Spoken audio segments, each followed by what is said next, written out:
हे दोस्तों, अगर आप एक गेमर हैं तो ये वीडियो आपके लिए बहुत खास होने वाला है क्योंकि इस वीडियो में मैं आपसे बात करूंगा गेमिंग मॉनिटर्स के बारे में।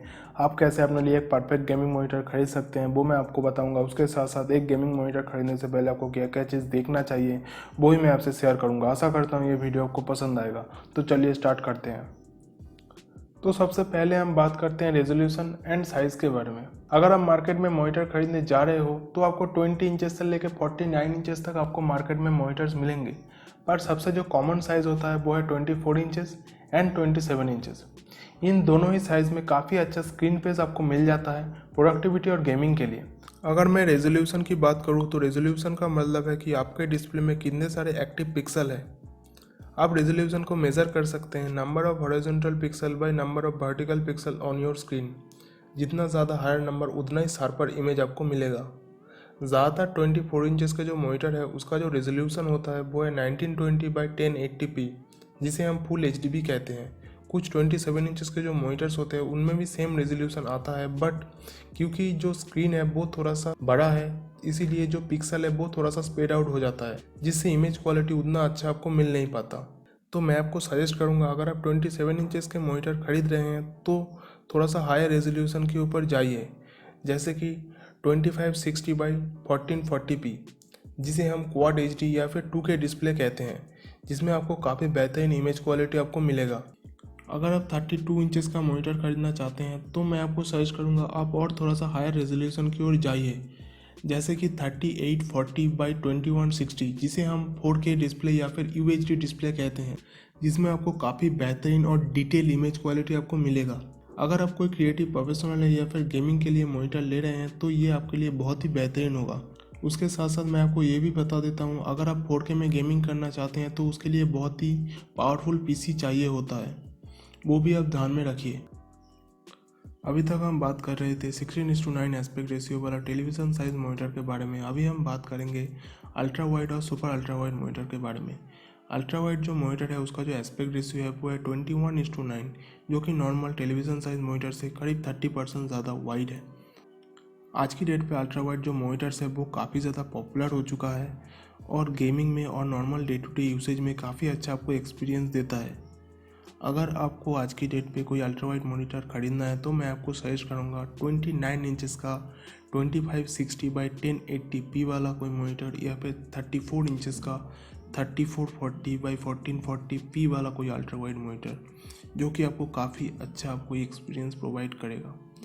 अगर मैं सुपर अल्ट्रा वाइड मॉनिटर्स की बात करूं तो इनका जो एस्पेक्ट रेशियो है वो है 32:9, जो कि एक नॉर्मल टेलीविज़न साइज मॉनिटर से करीब 50% ज़्यादा वाइड होता है। और अगर आपको एक gaming super ultra wide monitor खरीदना है तो वो बहुत ज़्यादा कॉस्टली हो जाता है। दूसरा जो सबसे इम्पोर्टेंट पॉइंट है वो है स्क्रीन पैनल टाइप। आपका इमेज का लुक्स कैसा होगा वो डिपेंड करता है स्क्रीन पैनल के ऊपर। टेक्निकली 4 तरह के स्क्रीन पैनल होते हैं। एक है TN, दूसरा है IPS, तीसरा है VA, चौथा है OLED। तो देखिए जो TN पैनल है वो काफ़ी अफोर्डेबल होता है, उसके साथ साथ इसका जो रिस्पॉन्स टाइम है वो काफ़ी अच्छा होता है, रिफ्रेश रेट काफ़ी हाई होता है और इनपुट लैग बहुत ही कम होता है, जिसके लिए TN पैनल के साथ जो मॉनिटर्स आते हैं वो फास्ट फेस गेमिंग के लिए बहुत ही बेहतरीन होता है। TN पैनल के कुछ डाउन साइड भी है, जैसे इसका कॉन्ट्रास्ट रेशियो उतना अच्छा नहीं होता, कलर एक्यूरेसी और व्यूइंग एंगल भी उतना बेहतरीन नहीं होता। अब हम दूसरी पैनल की बात करते हैं जो कि है IPS पैनल। IPS जो पैनल है वो काफ़ी पॉपुलर है, उसके साथ साथ काफ़ी बेहतरीन इमेज क्वालिटी प्रोवाइड करता है, काफ़ी अच्छा ब्राइटनेस आपको मिल जाता है, कॉन्ट्रास्ट रेशियो काफ़ी अच्छा होता है। उसके साथ साथ बहुत IPS पैनल में बहुत अच्छा रिफ्रेश रेट मिलता है, इनपुट लैग भी काफ़ी कम होता है। अगर मैं ओवरऑल बात करूँ तो IPS जो पैनल है वो गेमिंग के लिए और प्रोडक्टिविटी के लिए काफ़ी बेहतरीन होता है। अगर मैं IPS पैनल के डिसएडवांटेजेस की बात करूँ तो इनका जो IPS ग्लो है वो काफ़ी समय आपको दिक्कत दे सकता है। IPS ग्लो का मतलब है आपका जो स्क्रीन है उसका जो एजेस से एक्स्ट्रा जो लाइट बाहर निकलता है उसे हम IPS ग्लो कहते हैं, और ये IPS ग्लो काफ़ी समय IPS पैनल में थोड़ी बहुत प्रॉब्लम क्रिएट करता है। अब हम बात करते हैं तीसरी पैनल की जो कि है VA पैनल। VA जो पैनल है उसके अंदर आपको बहुत अच्छा आपको कॉन्ट्रास्ट मिलता है, बहुत अच्छा आपको ब्राइटनेस मिलता है, उसके साथ साथ इसका जो कलर एक्यूरेसी है वो बहुत ही बेहतरीन होता है। इसीलिए VA पैनल वाले जो मॉनिटर्स होते हैं वो मूवीज़ देखने के लिए काफ़ी बेहतरीन होता है। पर VA पैनल में भी कुछ डाउन साइड है, जैसे गेमिंग के लिए ये मॉनिटर्स उतना बेहतरीन नहीं होता क्योंकि इसका इनपुट लैग थोड़ा ज़्यादा है। अगर आप इसमें गेमिंग करेंगे तो आपको थोड़ा सा ब्लरी या फिर थोड़ा सा लैगीनेस आपको देखने को मिलेगा। अब हम बात करते हैं चौथे पैनल की ओर, जो कि है ओलेड पैनल। ओलेड जो पैनल है वो काफ़ी ज़्यादा रेयर है, उसके साथ साथ बहुत ज़्यादा कॉस्टली है। इसका इमेज क्वालिटी, कॉन्ट्रास्ट बहुत ही बेहतरीन होता है, उसका कोई जवाब नहीं है। पर ये जो पैनल है ये बहुत ज़्यादा रेयर है और आप चाहो भी तो भी आप इसे नहीं खरीद सकते। अब हम बात करते हैं रिफ्रेश रेट के ऊपर। एक गेमर के लिए रिफ्रेश रेट बहुत ज़्यादा इंपॉर्टेंट होता है। आपका स्क्रीन 1 सेकंड में कितनी बार अपडेट होता है वो डिपेंड करता है रिफ्रेश रेट के ऊपर। रिफ्रेश रेट मेज़र किया जाता है हर्ट्ज़ के अंदर। जितना ज़्यादा रिफ्रेश रेट आपका होगा उतना ही स्मूथ मोशन आपको मिलेगा। अगर आप एक गेमर हैं तो मैं आपको सजेस्ट करूँगा आप जितना ज़्यादा रिफ्रेश रेट वाला मॉनिटर ले सकते हैं उतना ही आपके लिए अच्छा है। और अगर आप एक कैजुअल गेमर हैं तो मैं आपको सजेस्ट करूँगा एटलीस्ट 75 हर्ट्ज़ तक रिफ्रेश रेट वाला कोई मॉनिटर आप चूज़ कीजिए। अब हम आते हैं चौथी पॉइंट की ओर, जो कि है HDR। HDR का मतलब है हाई डायनामिक रेंज। अगर आपके पास HDR इनेबल मॉनिटर है तो वो सच में देखने में बहुत ही बेहतरीन होता है। इसका जो कॉन्ट्रास्ट रेशियो है वो काफ़ी अच्छा होता है और कोई इमेज अगर आप देख रहे हो तो जो उसका जो डार्केस्ट पार्ट है और जो ब्राइटेस्ट पार्ट है उसके बीच का जो कलर रेंज है वो काफ़ी अच्छा होता है HDR मॉनिटर में। जो गेम्स HDR ऑप्टिमाइज है वो गेम अगर आप HDR इनेबल मॉनिटर में खेलोगे तो सच में आपको प्यार हो जाएगा। और हमेशा याद रखिए सारे HDR एक जैसे नहीं होते। HDR 3 तरह के होते हैं। एक है HDR 400 जो कि है एक बेसलाइन, दूसरा है HDR 600, तीसरा है प्रीमियम HDR 1000। अगर आप मॉनिटर शॉपिंग करने जाएंगे तो आपको और एक तरह का HDR मिलेगा जो कि है HDR 10।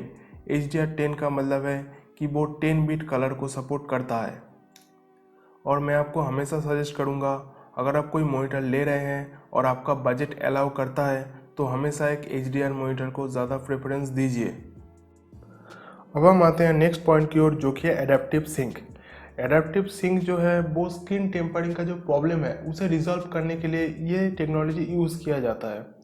अगर आपको नहीं पता है स्क्रीन टेम्परिंग क्या है वो मैं आपको एक्सप्लेन कर देता हूँ। अगर आप कोई हाई FPS वाला गेम खेल रहे हैं और आपका जो ग्राफिक्स कार्ड है वो ज़्यादा FPS आपके मॉनिटर पर भेज रहा है और आपका जो मॉनिटर है वो उतना FPS शो नहीं कर पा रहा, तो क्या होता है कि आपका जो स्क्रीन है वो थोड़ा वियर्ड तरीके से बिहेव करता है, जिससे आपका जो स्क्रीन है वो बीच में से कट जाता है। कभी कभी कुछ हिस्सा दिखता है, कुछ हिस्सा नहीं दिखता। ये प्रॉब्लम को रिजॉल्व करने के लिए एडेप्टिव सिंक का जो टेक्नोलॉजी है वो यूज़ किया जाता है। इसी सेम टेक्नोलॉजी को एनवीडिया कहता है जी सिंक और AMD इस टेक्नोलॉजी को कहता है फ्री सिंक। अगर आपके पास एनवीडिया का ग्राफिक्स कार्ड है तो आप जी सिंक वाला जो मॉनिटर्स हैं उसे आप खरीदिए। अगर आपके पास AMD का ग्राफिक्स कार्ड है तो आप फ्री सिंक वाला जो मॉनिटर्स है उसे आप खरीदिए। अब हम आते हैं नेक्स्ट पॉइंट की ओर, जो कि है response time and input lag. ये दोनों सुनने में करीब एक जैसे लगते हैं पर इनमें काफ़ी डिफरेंस है। रिस्पॉन्स टाइम ये होता है कि आपके मॉनिटर में एक पिक्सल कितनी जल्दी चेंज होता है, उसे हम रिस्पॉन्स टाइम कहते हैं। इनपुट लैग का मतलब है अगर आप कोई गेम खेल रहे हो और आप माउस बटन पे क्लिक करके फायर कर रहे हो और एक्चुअली गेम के अंदर जो फायर हो रहा है उसके बीच का जो डिफरेंस है उसे हम इनपुट लैग कहते हैं। इनपुट लैग और रिस्पॉन्स रेट को मेज़र किया जाता है मिली सेकेंड के द्वारा। 15 ms को एकदम स्टैंडर्ड रिस्पॉन्स रेट और इनपुट लैग कहा जाता है और 11 ms जो है वो एकदम आइडियल रिस्पॉन्स रेट और इनपुट लैग है गेमर्स के लिए। अब हम बात करते हैं कलर के एक्यूरेसी के ऊपर। कलर एक्यूरेसी दो चीज़ों के ऊपर डिपेंड करता है, एक है कलर गैमेट, दूसरा है कलर डेप्थ। कलर गैमेट का मतलब है A60GB, Adobe 8GB या फिर DC-IP3। कलर डेप्थ का मतलब है कि आपका जो डिस्प्ले है वो कितना सेट का कलर आपको शो करता है, वो डिपेंड करता है कलर डेप्थ के ऊपर। कलर डेप्थ 3 तरह के होते हैं, एक है 6 बिट जो कि मैं किसी को भी रिकमेंड नहीं करूँगा, दूसरा है 8 बिट जो कि सबके लिए एकदम परफेक्ट होता है। आप एक गेमर हो या फिर नॉर्मल यूज़र हो तो एकदम आपके लिए बहुत ही बेहतरीन होता है। और तीसरा है 10 बिट कलर डेप्थ।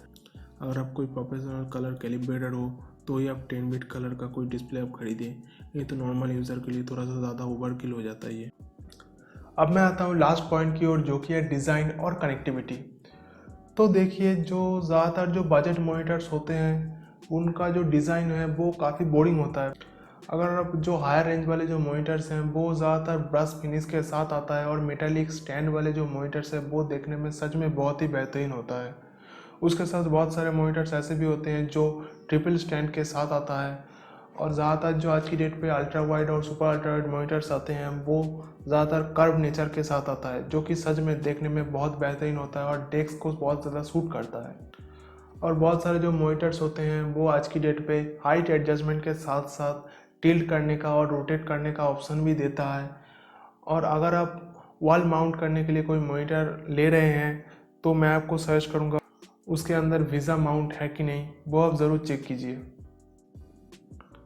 अगर मैं कनेक्टिविटी की बात करूं तो ज़्यादातर जो मॉनिटर्स हैं वो आज की डेट पे HDMI के साथ तो आता ही है, उसके साथ साथ बहुत सारे मॉनिटर ऐसे भी है जो डिस्प्ले पोर्ट और टाइप सी पोर्ट के साथ भी आता है। और जो एक्सपेंसिव जो मॉडल है वो Thunderbolt enable type C port के साथ आता है, जो कि बहुत ही बेहतरीन होता है।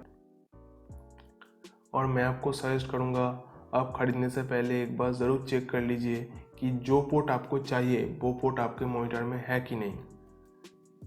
अगर आप अभी तक ये वीडियो देख रहे हैं तो कॉन्ग्रेचुलेसन, आप मॉनिटर्स के बारे में बहुत कुछ जान चुके हैं। फिर भी एक सवाल तो रह ही जाता है कि कौन सा मॉनिटर हम खरीदें। देखिए, अगर आप एक कैजुअल गेमर हो और आपका बजट टाइट है तो मैं आपको सजेस्ट करूँगा आप एक 24 inch full HD TN panel वाला मॉनिटर आप खरीदिए, जिसमें आपको एटलीस्ट 60 हर्ट्ज तक रिफ्रेश रेट मिले। अगर आपके पास थोड़ा बजट ज़्यादा है तो आप IPS पैनल वाला कोई मॉनिटर खरीदिए। 24 इंच का ले सकते हैं या फिर 27 इंच का या फिर 29 इंच का अल्ट्रा वाइड मॉनिटर भी आप ले सकते हैं। एक सीरियस गेमर है तो मैं आपको सजेस्ट करूँगा आप एक हाई रिफ्रेश रेट वाला कोई मॉनिटर आप खरीदिए। उसके साथ साथ एडेप्टिव सिंक टेक्नोलॉजी को आप ज़्यादा प्रेफरेंस दीजिए। अगर आप इन सारे पॉइंट्स को ध्यान में रखेंगे तो मैं आपको गारंटी के साथ कह सकता हूँ आप एक बेहतरीन मॉनिटर अपने लिए खरीद पाएंगे। फिर भी अगर आपके मन में कोई डाउट है तो आप नीचे कमेंट में बताइए, मैं उसका 100% रिप्लाई करूँगा।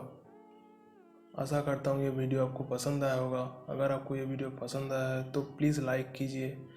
उसके साथ इस विशाल यूट्यूब के समंदर में अगर आप हमारे चैनल को खोना नहीं चाहते तो प्लीज़ हमारे चैनल को सब्सक्राइब कीजिए। तो इसी के साथ मैं आपसे विदा लेता हूँ। तो जय हिंद, जय भारत।